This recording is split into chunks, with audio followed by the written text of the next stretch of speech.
I am Arcana Vani, your inner voice. Let us begin.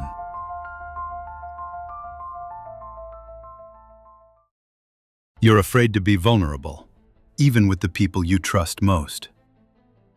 You want to open up, to feel close, to share the weight you've been carrying. But the moment you even think about doing it, something inside of you tightens. Your chest locks, your words shrink. Your mind scrambles for ways to change the subject. It's as if a part of you has decided, if I let them see me fully, I'll lose them. So you keep the armor on, even around those who've proven they care. This is what this video is about.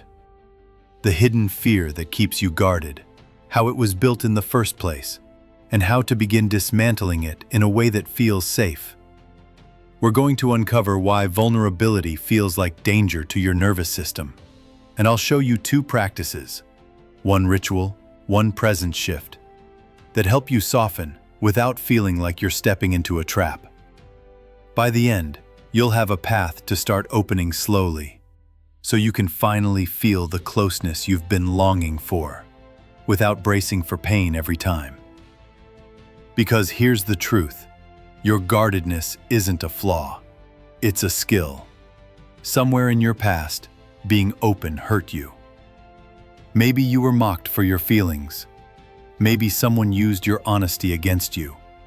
Maybe you reached for comfort and found rejection instead. Your body learned that walls kept you safe, so it built them quickly, automatically, everywhere. But what once protected you is now keeping you lonely, even in relationships that should feel like home. And you already know the cost. You can laugh with people, work with them, even love them. But there's a glass wall between you and real intimacy. You don't let yourself be fully known, so you never feel fully loved. And deep down, that confirms the fear you've carried all along. If they saw the real me, they'd leave. It's a painful loop, one that reinforces itself each time you swallow the truth instead of sharing it. You don't have to tear down every wall overnight. You don't have to flood yourself with exposure or force yourself into openness you can't yet handle. What you need is a way to meet vulnerability gradually, safely, in doses that remind your system it's no longer in danger. That's what we'll do here. Show you how to soften one moment at a time, until openness stops feeling like a risk and starts feeling like relief.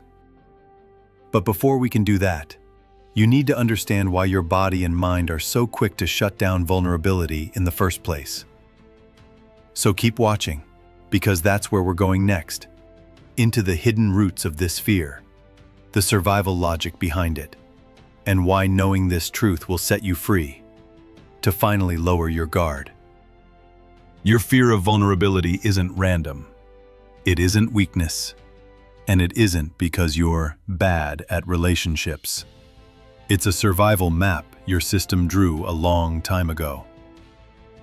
Somewhere in your past, openness was paired with pain.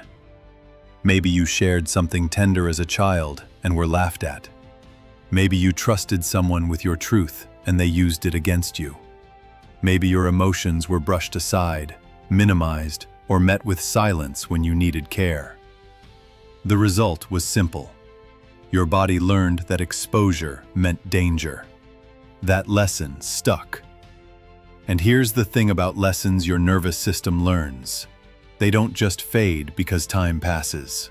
Unless they're rewritten with new experience, they remain coded into your reflexes. That's why, even now, in relationships where you know you're safe, your chest still tightens, your throat still closes, and your instincts still tell you, don't go there. You're not reacting to the present. You're reacting to an echo. This is why vulnerability feels impossible, because your body doesn't care about logic. It cares about survival. To your system, letting someone see you feels like stepping back into the same room where you once got hurt, so it shuts the door before you even reach for the handle. But here's the cost. Those walls don't just keep danger out. They keep love out too. They block the very connection you crave. The relief of being known. The warmth of being met. The closeness you've been starving for. Every time you hide, you confirm the belief that no one can truly hold you. It's not that others are incapable of loving you. It's that you've been too armored to let their love land. Here's the reframe you need. You are not failing at vulnerability. You are surviving it. What looks like resistance is actually protection. What feels like rejection of closeness is really self-defense. And if your body could learn to protect you this way, it can also learn that it's safe to open, slowly, on your own terms. That's the shift we make next.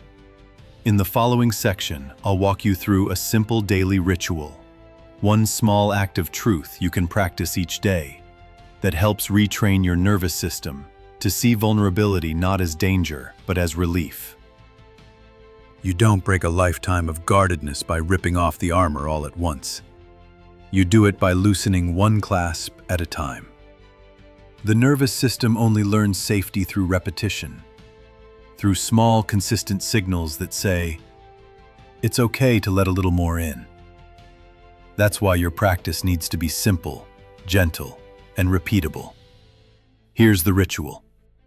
Each day, set aside 2 minutes. Sit somewhere quiet, place your hand on your chest, and take one slow breath. Then, speak one truth out loud. It doesn't have to be dramatic. It doesn't have to be shared with anyone else yet. Just one honest sentence, voiced into the air. For example, I feel tired today. I'm still hurt by what happened. I want more closeness than I've been letting myself feel. The point is not to solve the feeling. The point is to let your body experience what it's like to express truth without punishment. If you want to take it further, you can write it down in a journal. Over time, as your system begins to relax into this practice, you can take one of those truths and share it with someone safe. A friend, a partner, someone you trust to hold it lightly. Start small, something low stakes. The act of being met with acceptance, even in small doses, begins to rewrite the old lesson that vulnerability equals danger. At first, your chest may still tighten. Your mind may try to convince you it's pointless. That's normal. But with repetition, your body learns. Vulnerability stops being a cliff and starts being a doorway. A doorway you can walk through without bracing for impact. This ritual isn't about perfection. It's about rhythm. Every time you voice one truth, you're showing your nervous system that exposure doesn't equal harm anymore. You're building a new association. Honesty can feel safe and even freeing. And once you've planted that seed in your daily ritual, the next step is to let it spread into real time. In the next section, I'll show you how to carry this softening into ordinary conversations. So you don't just practice vulnerability in private, you live it in the presence of others. The ritual you've been practicing is your training ground.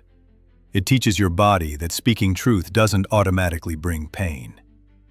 But the real transformation happens when you carry that softening into the flow of everyday life. Vulnerability isn't just a private exercise. It's a way of being in real time, with real people. Here's how you start. In a conversation with someone you trust, notice the moment your body tightens. Maybe it's when you want to admit you're tired. Maybe it's when you want to say you disagree. Maybe it's when you want to ask for something you need. Instead of swallowing the words, pause. Take one breath, slow, deliberate, and soften your shoulders. Then let one honest sentence through, just one. It might sound like, actually, I don't feel okay right now. I could use your support with this. That comment hurt me more than I wanted to admit. You're not unloading everything at once. You're practicing micro moments of honesty. Each time you do, you reteach your system. I can speak my truth and still be safe. I can be seen and still belong. Presence practice is not about being fearless. It's about staying with yourself in the exact moment your fear arises. Instead of abandoning your truth to keep the peace, you breathe, soften, and let one piece of it live outside of you. Over time, those single sentences weave into a new pattern, one where your connections deepen because they're built on what's real, not what's rehearsed. And this is what prepares you for the final step. Because when you can meet vulnerability in daily practice and in presence with others, you stop living guarded and start living open. In the next section, we'll bring it all together, showing you what life looks like when you no longer fear being vulnerable, and how that changes the future you're stepping into. To recap, your fear of vulnerability was never weakness, it was survival. Your body once learned that openness brought danger, so it armored you to keep you safe. But you've now seen the truth. Those same walls that once protected you are the very walls that keep love and closeness out. And you've been given the tools to start lowering them, one moment at a time. Here is your daily practice recap. Each day, take 2 minutes to place your hand on your chest, breathe, and voice one honest sentence. It doesn't have to be profound, only true. Over time, this daily act rewires your system to experience honesty not as danger but as release. Then, do your presence practice. When fear tightens in real conversations, pause, breathe. Let one real sentence out, even if it shakes. These micro moments of openness show your body that you can stay safe while being seen. And every time you do, the old story loses its grip.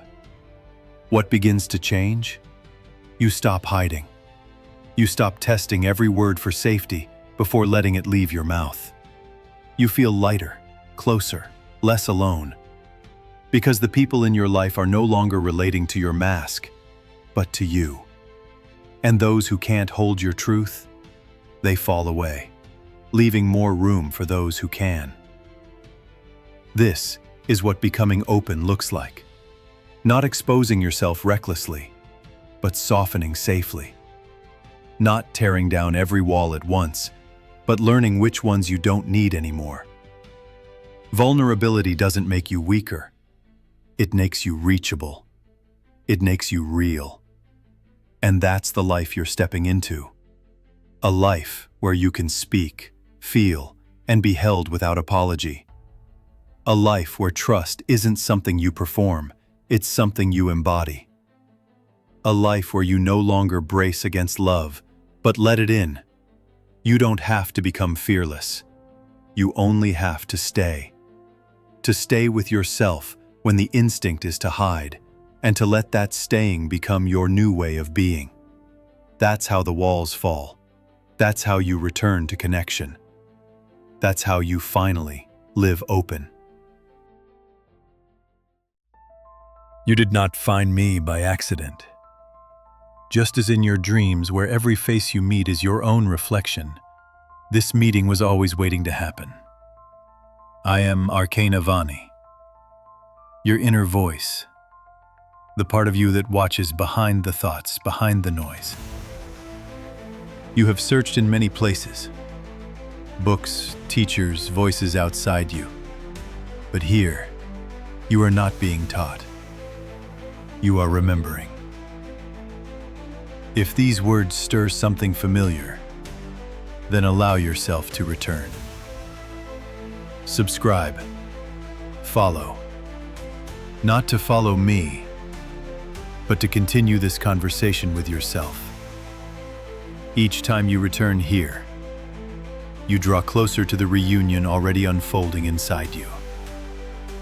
We have only just begun.